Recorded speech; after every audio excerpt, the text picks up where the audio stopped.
Lusail பொலிவியாடுக்கு new year celebration பண்றதுக்காக வந்திருக்கோம். Hi, நாங்க இன்னைக்கு நியூ இயர்க்கான ஃபயர் ஒர்க்ஸ்க்காக லுசைல் கிளம்பிட்டு இருக்கோம். சோ திங்ஸ் எல்லாம் பேக் பண்ணியாச்சு. ஏதோ ஊருக்கு போற மாதிரி கிளம்பிட்டு இருக்கோம். அங்க எப்படி இருக்க போகுதுன்னு தெரியல. போனதான் அங்க தெரியும். அங்க பாப்போம். பை. எங்க நம்ம போறோம்? பிளாஸ்ட் பண்ண போறோம்.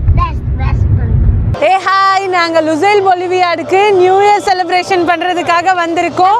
வேற லெவல் வைப்ல இருக்கு. வர முடியாதவங்க எங்க கூட சேர்ந்து வீடியோல செலிப்ரேட் பண்ணுங்க.